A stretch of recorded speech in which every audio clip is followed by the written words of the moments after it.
Welcome to another episode of Michigan's premier progressive podcast. It's Left of Lansing with Pat Johnston.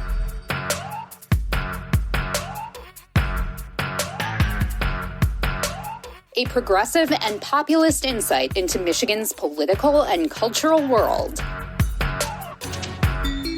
And of course, an entertaining show on how to make Michigan's political machine work for the people, and not just the elite few. Now, from the Left of Lansing headquarters from his mid-Michigan attic, it's time for the award-winning Pat Johnston. It's all yours, Pat.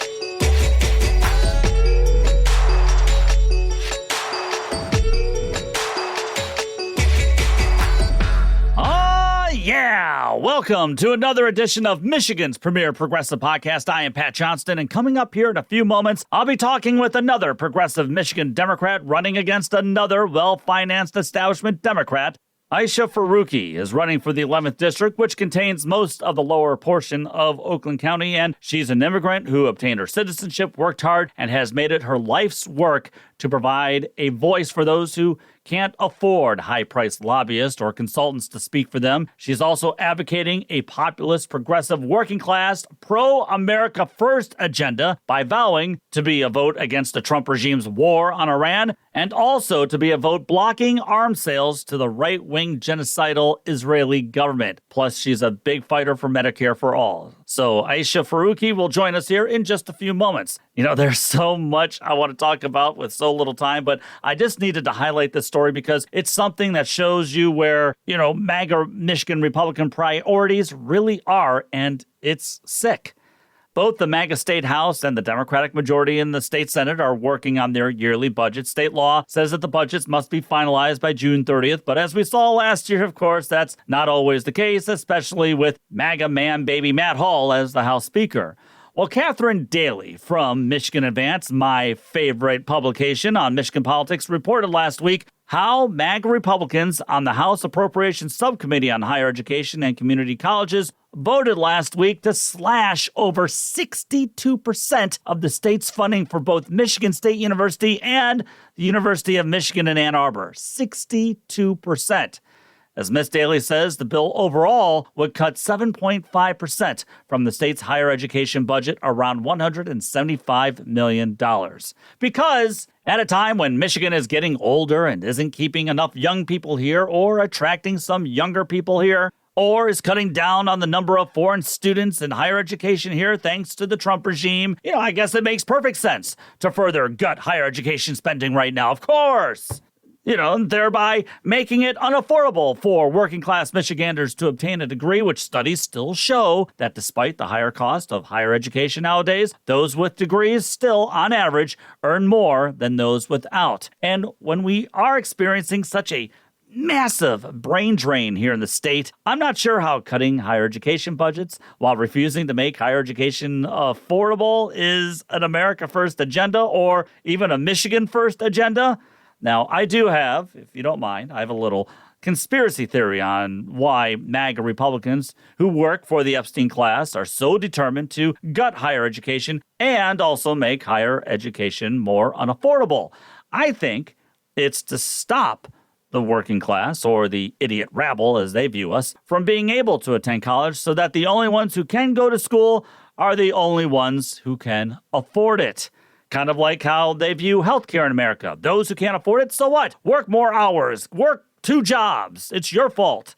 Or how they view Social Security. What? Wait, why do you want to retire anyway? Just work until you die.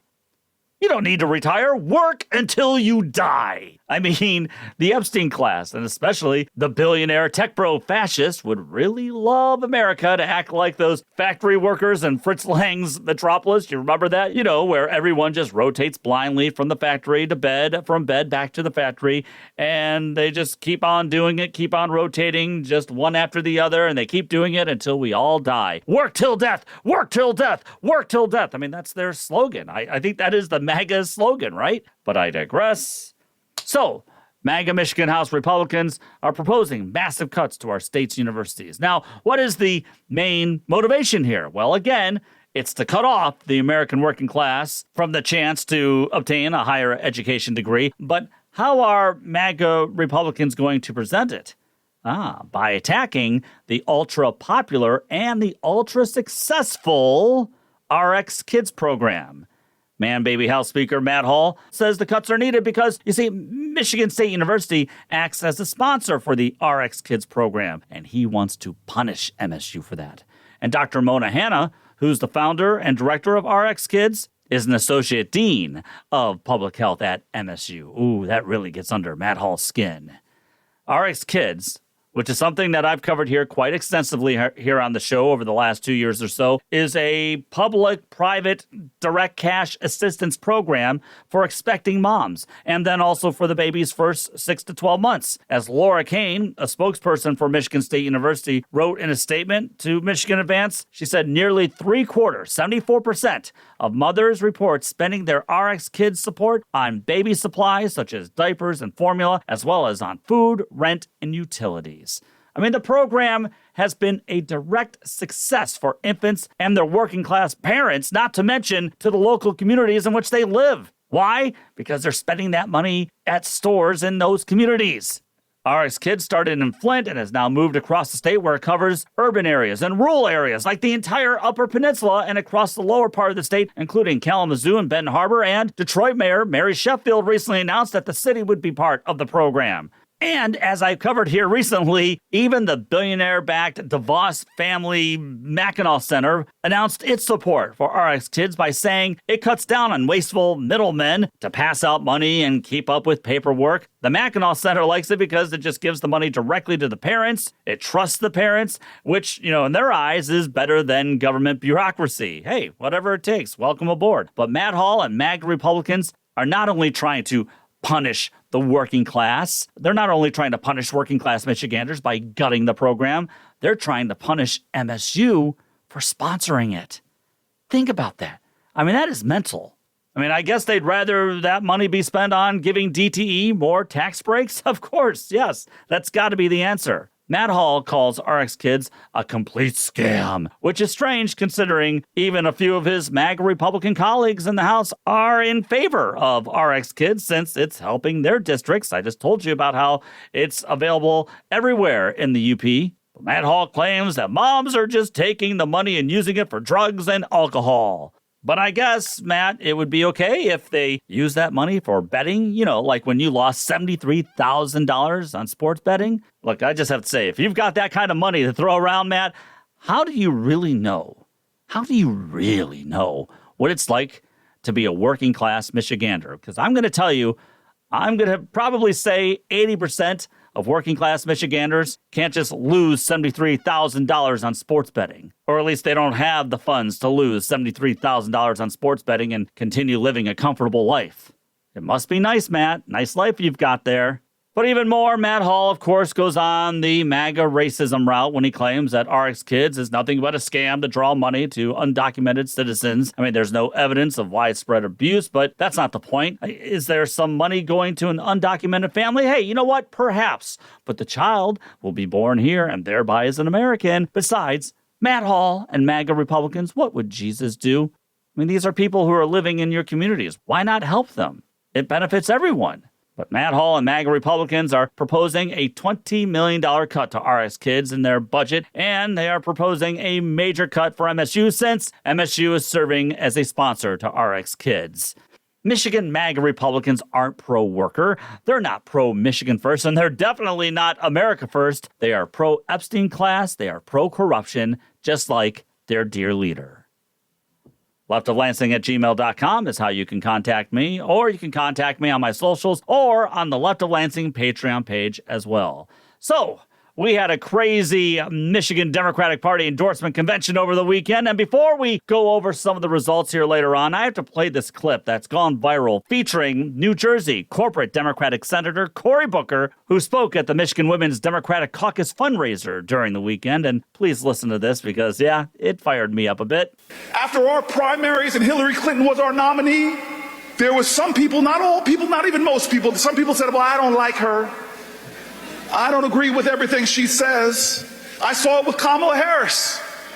There were too many people that say, I don't agree with her on everything. 90 out of 100, I agree with her, but those 10, I can't do it. Well, you may disagree with her on 10% of her views, but you let someone get in office who you disagree with on everything. You let somebody get in office who is locking up our children. You let somebody in office who's taking away our health care. You let somebody in office who's taking away workers' rights. You let somebody in office who got rid of the Department of Education. You know, that stuff really, really grates me. It does. Not great. It grates me. It does. Why? Because it shows you that so-called Democratic Party leaders haven't learned a damn thing since 2024. Not one damn thing at all. Cory Booker's been all performance. He is all show. It's all performative, but he's got zero results. Cory Booker, if you recall, broke the record for the longest speech on the Senate floor last year. Now, my question, do you remember what it was about? No, you can't look it up. Do you remember what it was about? I mean, I guess it was just essentially a protest to Trump. But what did it accomplish? Nothing. And why do I say nothing? Because shortly after that stirring Senate speech by Cory Booker, the senator was the lone Democratic senator to vote to confirm convicted felon Charles Kushner, who is, yes, the father of Jared Kushner, who is, yes, married to dear leader's daughter Ivanka Trump. Yes, Senator Booker voted to confirm Charles Kushner to be the next ambassador to France. He did that vote last year. Kushner, by the way, Charles Kushner I'm talking about, was sentenced to prison in 2005 on charges of witness tampering and tax evasion. He's a real estate developer, so they say, but here's how Newsweek described Kushner's criming. Listen. In 2005, Kushner pleaded guilty to 18 federal counts, including tax evasion, retaliating against a federal witness, and lying to the Federal Election Commission. He served 2 years in prison under a plea deal. The witness tampering case involved him targeting one William Shoulder, his brother-in-law, after discovering that Shoulder was cooperating with federal investigators. Kushner hired a prostitute to lure Shoulder into a hotel room, which was rigged with hidden cameras. Kushner then sent the footage to his sister. Wow. In December 2020, dear leader Trump pardoned Kushner, citing his devotion to important philanthropic organizations and causes. Hey, remember though, MAGA's all about law and order. Well, of course, never, ever for the Epstein class, though. Now, today, Kushner's son, Jared Kushner, is using his position in the White House, a position he's never earned, but he got it because, hey, he married dear leader's daughter, is using his plush position to enrich himself and, of course, the Trump family. As Judd Legum reports from Popular Information, in 2021, Jared Kushner raised $2 billion from the Saudi government's public investment fund for his private equity fund, Affinity Partners. Since that time, Kushner has collected more than $110 million in management fees from the Saudi government, according to calculations by Democratic Senator Ron Wyden of Oregon and Democratic Congressman Robert Garcia of California. And even as he assumed a central diplomatic role in negotiations with Iran, Kushner has reportedly sought billions more from the Saudis. Now, have you ever wondered what exactly makes Jared Kushner qualified to handle such major deals or to become a central figure in overseas negotiations like negotiating with Iran? I mean, seriously, what skills does Jared Kushner have other than being part of the corrupt Trump family, other than being part of the corrupt Epstein class, which his pedophile protecting father-in-law is a part of, which he, of course, is a part of? And I love what Judd Legum tweeted here, and I'm just going to read this to you. He just says that here are the number of articles about Jared Kushner's diplomatic role with Iran that mention that he has received billions of dollars from the Saudi government over the last couple of months here, okay? He says the New York Times, out of 58 articles, only 5 of them mention how he has received billions from the Saudi government. For the Washington Post, it is 1 out of 43 articles. 1 out of 43? For the Wall Street Journal, 0 out of 40. For the AP, 0 out of 26. For CNN Wire, 0 out of 18. For the New York Post, 0 out of 17. For the Chicago Tribune, 0 out of 4. For the LA Times, 0 out of 4. And for the Boston Globe, 0 for 2. Seems odd, doesn't it, how that crucial point of info is rarely ever shared with the readers from these news organizations?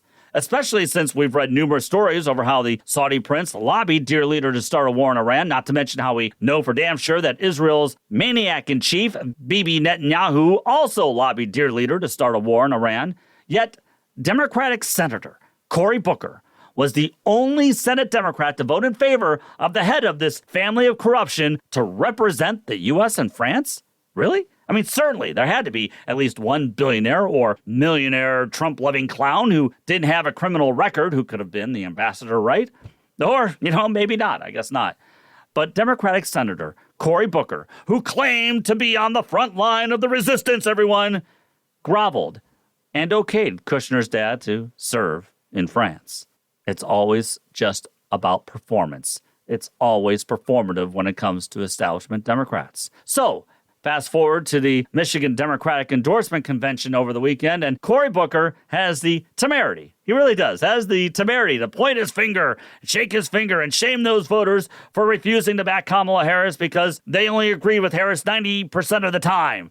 And Booker said, as you heard, thanks to those voters, and I'm thinking he's meaning many in Dearborn and Hamtramck, Arab American voters.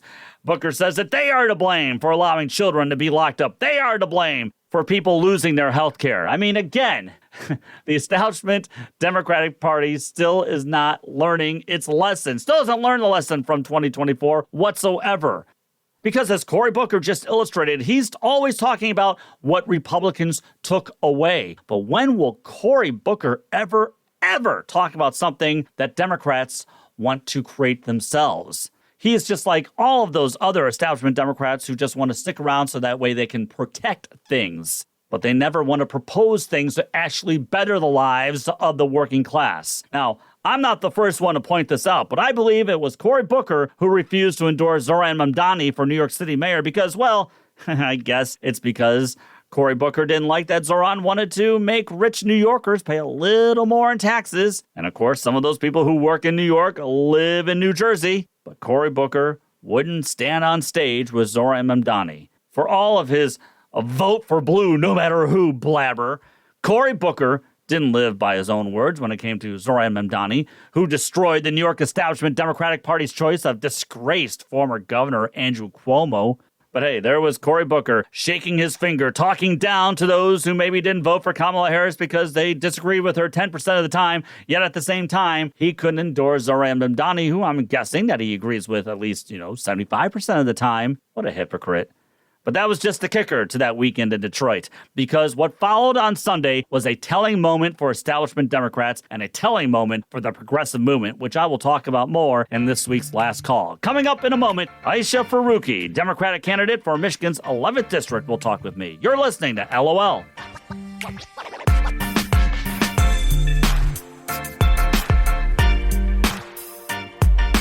Helping push a strong progressive message from Kalkaska to Kalamazoo, from Monroe to Marquette, from Detroit to DeWitt, from Trenton to Traverse City. Okay, Pat, I think they get the idea.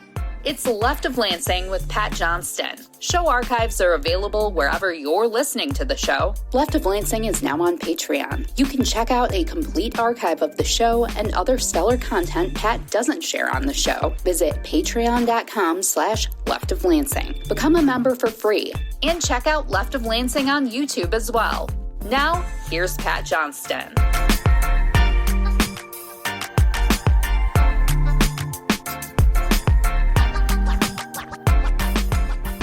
Hey, don't forget to sign up for the Left of Lansing on Patreon. You can sign up there for free to get all of the content there because I want to make sure that all of you can see the extra content I provide for you on a free basis there on Patreon. But, just letting you know, there is a place where you can make a small donation as well. So visit patreon.com/Left of Lansing. All right. Recently, I spoke with Progressive Democratic candidate Kyle Blomquist in the 1st Congressional District that covers the entire UP and parts of the lower northern part of the Mitten. And then last week, I visited with Progressive William Lawrence, who's running against some Democratic Party establishment candidates in the 7th District. And this week, I thought, let's head over to Oakland County's 11th Congressional District, where Progressive Aisha Farooqi is pushing a working class agenda there as well as she tries to win the Democratic primary there. The 11th District is being vacated by Democratic Congresswoman Haley Stevens, who's, of course, running for that heavily contested Democratic U.S. Senate seat primary race there.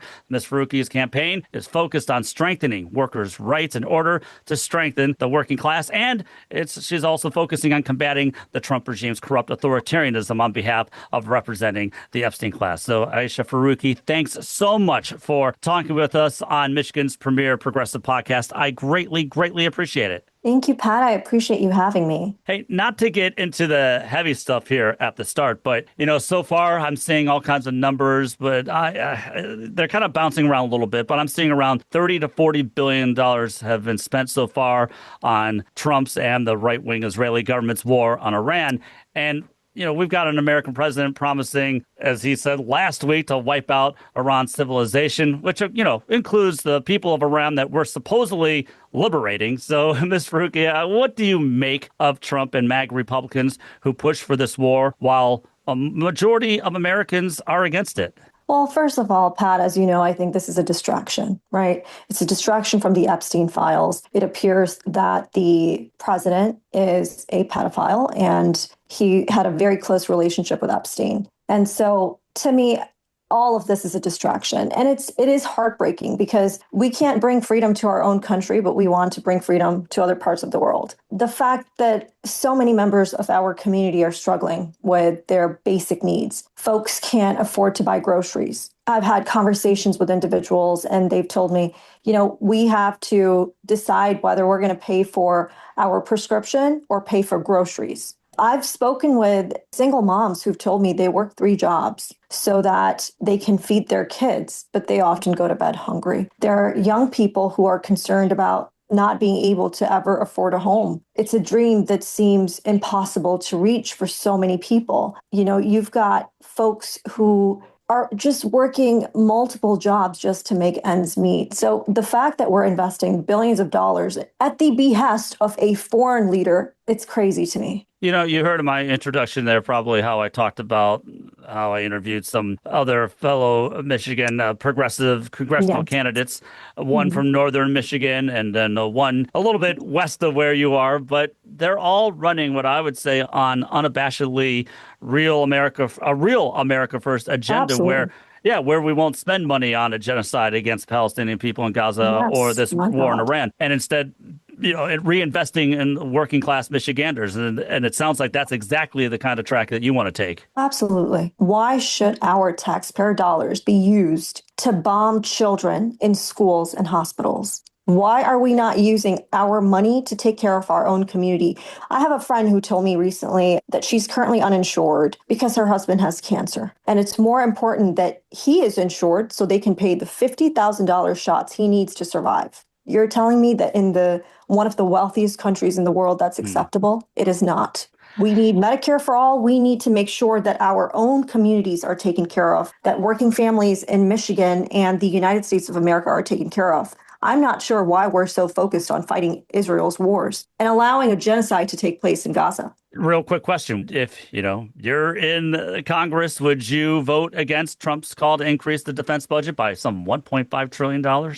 I don't think the defense budget needs that kind of money. Absolutely not. We need to invest that money into our communities. Before I continue, I just realized in my intro I said Oakland County, but I forgot to talk about the 11th Congressional District. Now, that's in central and southern parts of Oakland County, is that right? Yes, it is. Okay. How long have you been there? So when my family and I moved to the U.S. in 1993, and we lived in Detroit for about 5 years. Then we moved to Farmington Hills. Then we moved to Sterling Heights, and now I'm in Troy. Did I read that you went to school at Farmington? Is that correct? I did. I graduated from Farmington High School. Yeah. We weren't too far away. I'm a Wayne County kid. So I grew up in a town called Redford. I'm not sure if you're. Oh, wow. Yeah, okay. Yeah, not too far away. I drove through Redford yesterday, actually. Did you? So cool. Yeah, I did. I haven't been there in a while. Awesome. Did it look okay? Yeah. Did it look all right? It looked good. Yeah. Great.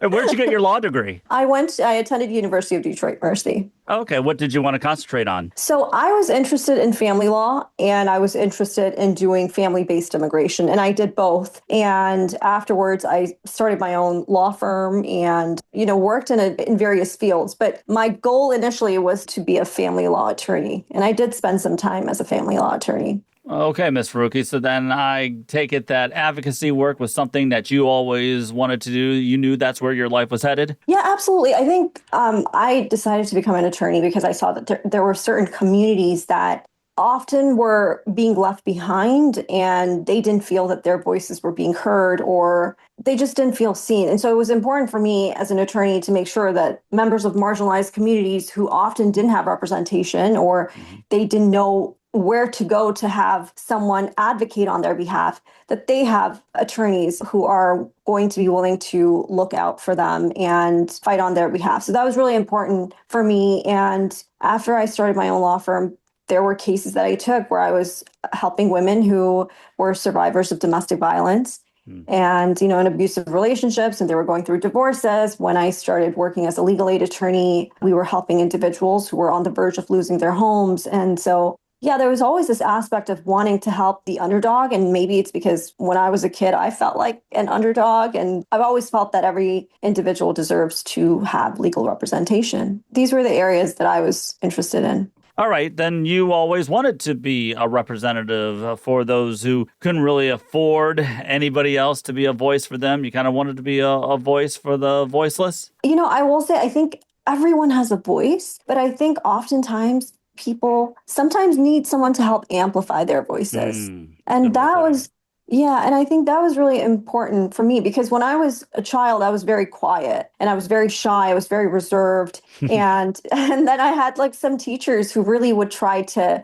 call on me and I really hated it so much, but they were just really trying to make me come out of my shell. And I think that if you have enough people who treat you with respect and with kindness, it can really make a huge impact. I remember when I was working as a legal aid attorney, there was a young woman. She had 3 young kids and this was around Christmas time in COVID. She was afraid of losing her home and we were able to help her. And through the process, at one point she said to me, "Thank you for treating me like a human being." And I think that we need more representatives, attorneys, public servants who are willing to treat people like human beings. I think that's really important. Why did you think you needed to add your name to this congressional race this time around? Because, you ran a few years ago for a state house seat in 2024, lost. You won the primary.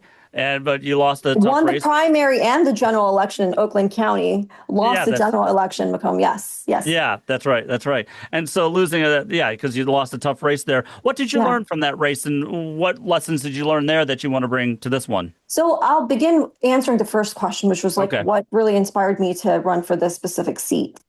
My family and I immigrated to this country for the freedoms that America represented to the rest of the world at the time. My mom was working on her PhD. She earned a scholarship to study at the University of Detroit Mercy. And while she was working, while she was studying, my dad worked for a small family business, which served the automotive supply industry. And my parents had every intention of going back to Pakistan, but they stayed because they believed that my sister and I would have opportunities in this country that no other nation could offer. And we were able to benefit from the American dream, right?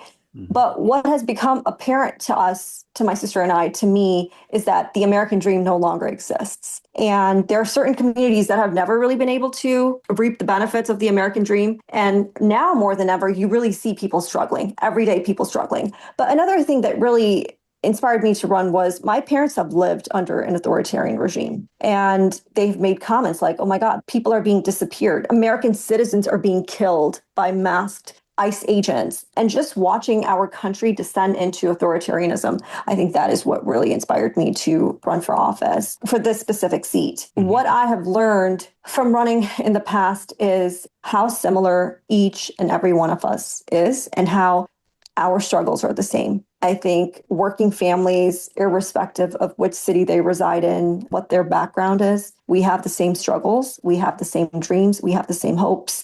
And I think that it is important for us to, when I fight, I'm not just fighting for myself, I'm fighting for my community because right now we are all struggling. And I think that's what I really learned. They say that if you want to fall in love with your community, you should start door knocking and just meeting so many amazing people it's made me realize, first of all, how beautiful our community is. And secondly, how important it is for us to have fighters in Congress who will be beholden to our community and not corporate interests or APAC or other special interest groups. Do you accept any APAC money? Absolutely not. No, no, no, no, no. No APAC, no corporate PAC, no special interest group.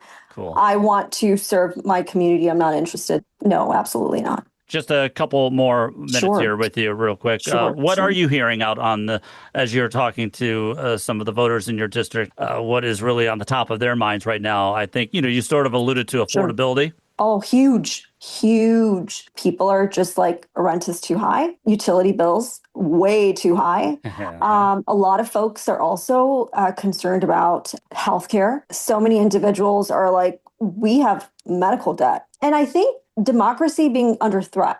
A lot of people are worried about what Trump is doing, and this war in Iran is not a popular war. So those are some of the top issues that I'm hearing from folks. Yeah, none of those issues really surprises me whatsoever that you're hearing them on the campaign trail. Aisha, what led you to conclude that the best way to care for the American working class would be through a Medicare for All program? How did you reach that conclusion? I believe healthcare is a human right. I have watched people struggling with medical debt. I think recently there were 2 actors who passed away, and one from cancer, one from, I believe, ALS, and their families had to start a GoFundMe campaign. So if actors, after having an illness, can end up in need of financial support, imagine what everyday Michiganders, everyday Americans are struggling with. I believe that every human being deserves to have healthcare. I believe every Michigander, every American deserves healthcare. And that's why I'm supportive of it.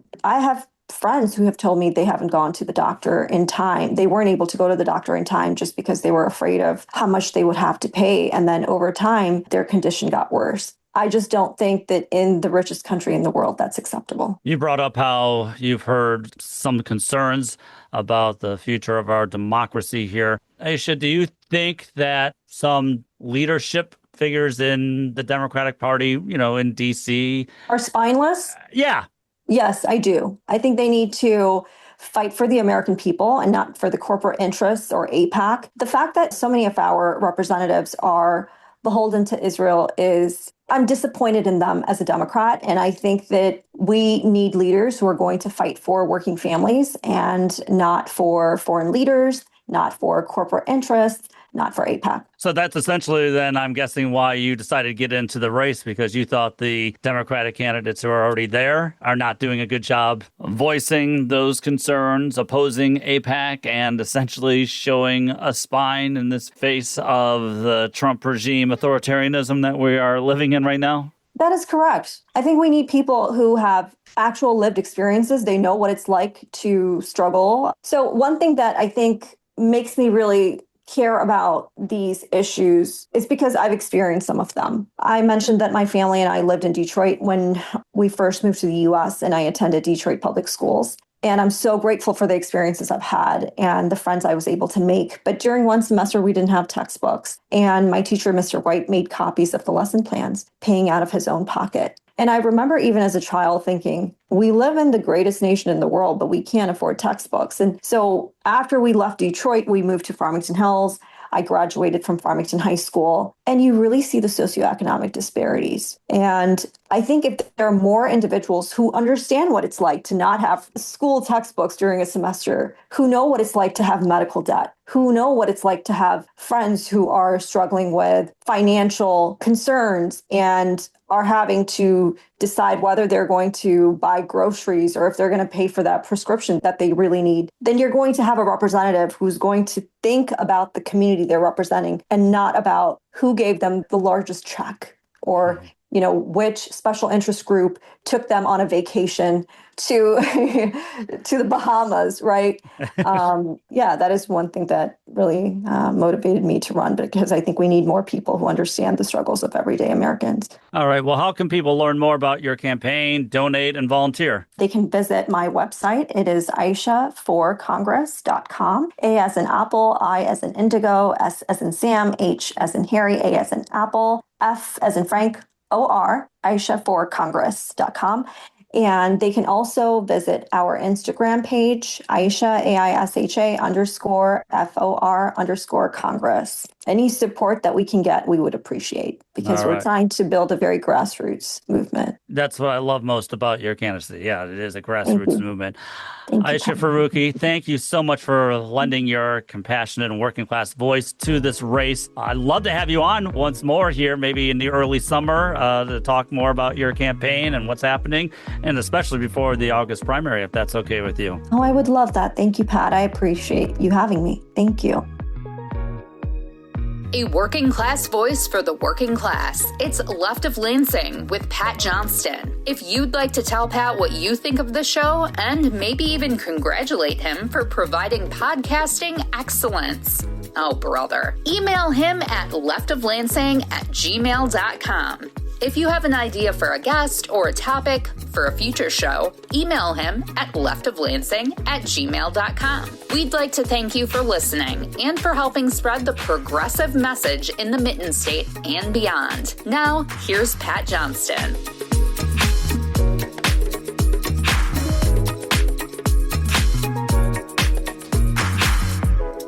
A special thanks to Aisha Farooqi for being on the show and explaining her political will and vision to represent the working class in Congress. And one of the candidates that Aisha is facing is State Senator Jeremy Moss, who was one of a handful of senators who voted with MAGA Republicans to slash already scheduled paid sick leave laws, citing the need to protect small businesses, meaning the restaurant lobby. Governor Whitmer hailed the, quote, bipartisan effort to not only cut paid sick leave, but to also water down minimum wage increases over the next few years as a major achievement, a major bipartisan achievement. Now, I remember back in 2018 when Governor Whitmer hailed a so-called auto insurance reform bill due to its hard bipartisan work as she signed the bills into law with MAGA Republican State Senator Mike Shirkey and then House Speaker Lee Chatfield. Chatfield, of course, who's now facing trial for embezzlement and for running a criminal enterprise while being in the state legislature. Aren't you just so happy to know that he was a major force with that so-called auto insurance reform bill? But at least it was bipartisan. And also, remember, MAGA, always about law and order, right?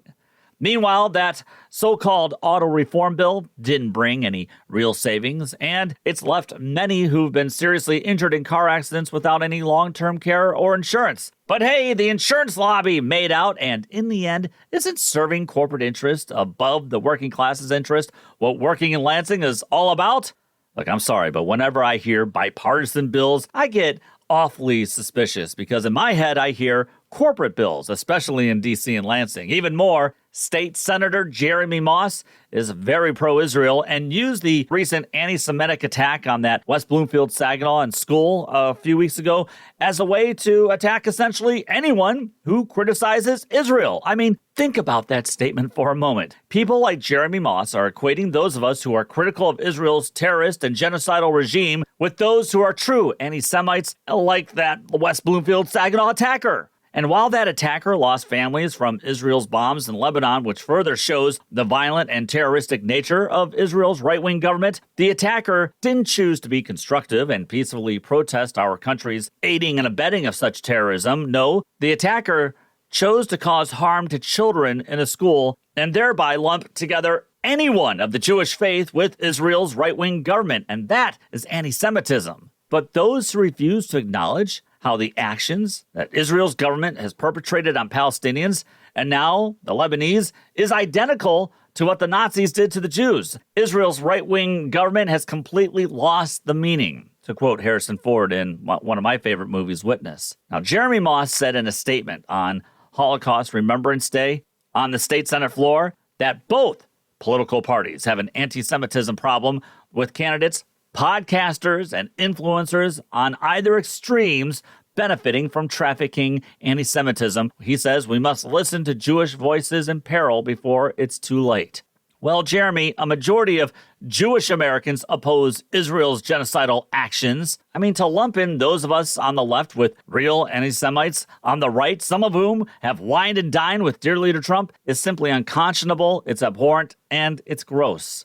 You are literally saying anyone who criticized Israel is responsible for any attack on Jewish Americans. And that's why the Anti-Defamation League is becoming a joke, because of people like you, Jeremy. You'd rather silence any dissent on Israel. You don't believe in the freedom of speech. You just want to silence any dissent on Israel. And any dissent on Israel means to you that those people are anti-Semitic. Everyone, this is the guy. This is the guy the Michigan Democratic Party is backing over someone like Aisha Farooqi, who believes in America's core values of freedom of speech, freedom of assembly, and believes in life, liberty, and the pursuit of happiness, and of course, for caring for the general welfare in this country. She's also a big proponent of Medicare for all, as I've said. I'll link to Aisha Farooqi's campaign site and socials wherever you are listening. Last week's LOL web poll asked the following: how important is it to you that the Democratic candidates for any office back Medicare for all in 2026? 100% of you said it is very important. Well, of course it is. I just talked about how that auto insurance reform bill didn't save Michiganders any money or help those seriously injured. Maybe our rates would go down. You know, if we had Medicare for all, maybe. Of course, maybe if we had more public transportation too. So now let's move on to this week's web poll. And the question is, should Chuck Schumer serve as the Democratic leader in the Senate in 2027? Yes or no? Vote on Left of Lansing's Patreon page, YouTube page, or on Twitter. I'll announce the results next week. Time now for the Left of Lansing last call. Well, again, progressives scored some big-time victories at the Michigan Democratic Party endorsement convention over the weekend, which bucked the message the party establishment was forcing down everyone's throats, and I'm meaning the attendees and delegates' throats beforehand. As I noted earlier, party elders brought in the all-talk and no-results New Jersey Democratic Senator Cory Booker to speak and condemn voters who didn't pull the lever for Kamala Harris. Now, I'm not sure how condemning and wagging your finger at people is really going to draw those voters in, but hey, maybe it'll work for a change. Or Cory Booker could have said, that's not the tact I would have taken as a voter, as we've seen some of the worst of the Trump regime's fascism. But you know what? We Democrats could have done a better job pushing a working class agenda, denying corporate PAC money. Or we Senate Democrats could have done a better job fighting back against the regime. And yes, maybe we Democrats could have listened to our base when it came to Israel's genocide of the Palestinian people. I mean, he could have done that, but Cory Booker chose not to. And as I said earlier, he was kind of a strange person to have on stage to talk about resisting the Trump regime after he was the lone Democratic vote in the Senate to approve Jared Kushner's dad to be an ambassador to France. It's always about protecting and serving the Epstein class. But despite those condemnations from the party's elites, the delegates, which numbered over 7,200, showed the Democratic Party here in Michigan where the working class truly is today. Delegates got to hear from a number of candidates and speakers last Sunday, including all three U.S. Senate candidates, Progressive Abdul El-Sayed, Miss AIPAC Congresswoman Haley Stevens, and State Senator Mallory McMorrow, who's running a Goldilocks campaign somewhere in the middle of the two, but really without a real core message. Now, I'm sure many of you saw the video clips of the delegates booing Stevens as she spoke, which elicited many anti-Abdul voices to complain about Abdul El-Sayed and his supporters and calling them abusive and calling them childish, which just made me shake my head because with everything going on in the world and the atrocities that are being done by the regime, a little booing of a candidate who has been quite ineffectual and is not getting it didn't really bother me. Also, how do we know it was just Abdul El-Sayed supporters? Are we sure that zero Mallory McMorrow supporters weren't booing as well? I mean, I'm assuming since I'm told they don't like Stevens that much either, they'd be booing as well. But I still believe establishment Democrats just aren't getting how angry and how dissatisfied the working class truly is with the Trump regime, how they are with MAGA Republicans, but also with the Democratic Party establishment. Just look at the poll numbers. The approval rating for the Democratic Party is in the basement. And this is an establishment that still refuses to understand why the American working class wants to cut ties with Israel, something that Haley Stevens does not want to do. I mean, she gladly accepted large bags of cash from AIPAC and then went on CNN and did an interview during the weekend and also said the following. There's also talk about, from some of your opponents here, that Israel, in their view, committed genocide in Gaza. Do you agree with that? I don't agree with that. And like I've been very consistent on this issue, Manu. I just think we need to see long-term peace. Haley Stevens refuses to call what genocide experts are calling a genocide. And she just can't let go of Chuck Schumer either, and that makes sense considering that he and other Democratic leaders are backing her foundering campaign. The working class is tired of backroom deals, and the working class is tired of being left out of the process, which is why they not only picked Garland Gilchrist, the current lieutenant governor, to be the Secretary of State pick, but they stunned everyone by picking Ellie Savitt to be the party's Attorney General nominee. Now, the party establishment wanted Karen McDonald, the Oakland County prosecutor, to be the nominee, considering all of the DTE Energy and Consumers Energy money that she received in bribes. In donations. But the people, the delegates, they went with Ellie Savitt, the Washington County prosecutor, the same Ellie Savitt who goes against corporate greed and corporate corruption, the same one who believes in the freedom of assembly and the freedom of speech, as he refused to prosecute any of the pro-Palestinian student protesters at U of M a couple of years ago. Now, Savitt won despite not having a sister who's a sitting congresswoman like Karen McDonald did with Congresswoman Kristen McDonald-Rivet. So the odds were really against Ellie Savitt, and he won. And on top of that, Savitt not only signed the League of Conservation Voters No Utility Money Challenge, but he told Michigan Advance that being Michigan's Attorney General means fighting against corporate interests. And with this fight over data centers happening all across the state, working class Michiganders would like to know they would have an Attorney General on their side.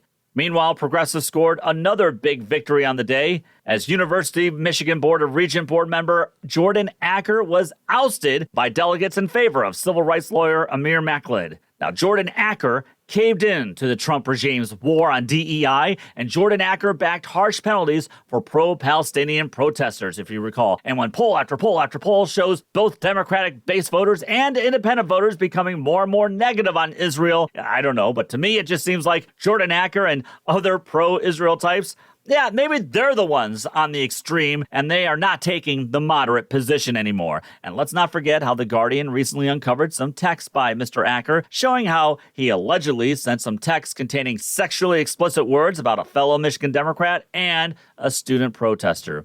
Nasty, nasty business.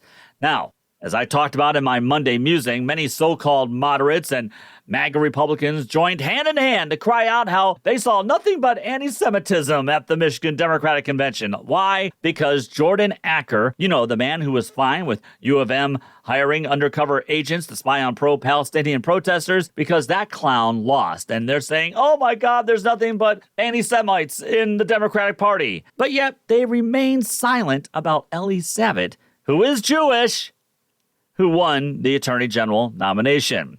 Oh, but I guess since he's not pro-AIPAC or pro-genocidal, I guess to some, and even some Democrats, he doesn't count? Is that what you're saying? Says a lot, doesn't it? Our good friends from the Still Social tweeted the following: to be noted, a Jewish Democrat won the top seat at this convention, Attorney General, a Christian won the Secretary of State, and a Muslim won for U of M region. Sounds like a pretty good representation of who Michigan actually is. Yes, it does. That's the big tent the Democratic Party is supposed to be. Well, then you have pro-Israel, pro-Iran war, which means these pro-Trump regimes war in Iran. Democratic State Representative Noah Arbit. Noah took to Twitter after the convention and wrote the following on Sunday night. He says, we are regressing. It's utterly despicable and terrifying today. The extreme far left has taken over the Michigan Democratic Party. No, Noah, you are on the extreme. Everyone else is taking the moderate positions. The majority of the Democratic base is against Israel's genocidal government and is demanding more money be spent on the working class here rather than on Trump and Israel's wars. I don't think that's really an extreme position. Seems pretty moderate to me. And according to a recent Pew Research poll, 6 in 10 Americans have a negative view of Israel's right-wing government. But according to Noah Arbit and Jeremy Moss, all anti-Semites. Noah's not celebrating his party's choice for Attorney General, who is Jewish.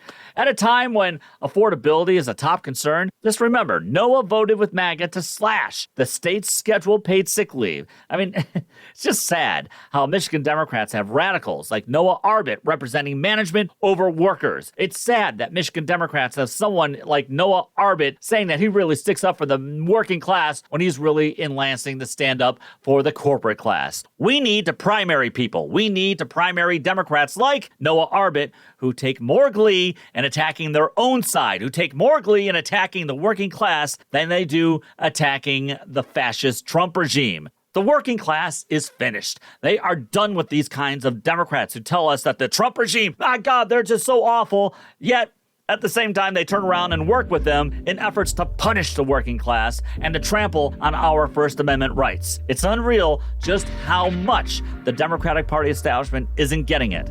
But they're starting to get it now.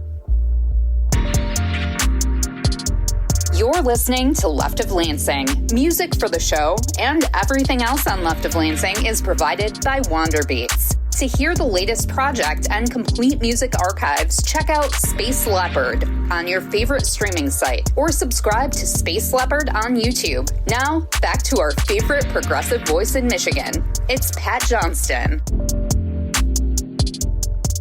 And that's going to do it for the Left of Lansing. Special thanks to Aisha Farooqi for Congress for joining the show. I should note, and I forgot to say it during our interview, that dear Leader Trump has allegations of him being a pedophile, but of course he's never been convicted of one. But there are allegations in the Epstein files, and if only we would release the whole file, then maybe we'd learn about more allegations against him and others in the Epstein class. Well, I think I've just answered my question as to why some of those files still are being withheld, right? And before I get going, I just noticed an American Research Group poll showing that 63% of Americans disapprove of dear Leader Trump, with 32% approving. And I think that those 32% are all following me on Twitter because they are on there a lot. But I'd love to know what it is about this guy that a third of the country is still saying, yeah, sure, he hung around with Jeffrey Epstein. Sure, he's working hard at protecting the Epstein class. And sure, his tariffs are hurting small businesses, farmers, and my neighbors, not to mention my family. And sure, he and MAGA Republicans gave themselves massive tax breaks while the working class continues to struggle. Sure, gas prices are high due to his stupid and costly war in Iran with Israel. And sure, he's now attacking the Pope. And sure, he thought we had airports during the Revolutionary War, but I still love him. Do you still have good friends or family who remain on the Trump MAGA train? I'd like to know. Let me know about it at leftoflansing@gmail.com. I'm heading out to Pittsburgh with my dad and brother for the NFL draft here this weekend, and also to see some family and friends. So I will let you know how many Trump signs I see in the Allegheny Mountains this time as compared to last year when I visited. I want to see if it's like here in Michigan, where I'm not seeing as many as I once did. Until next time, remember, take the battle to them. Thank you, Michigan.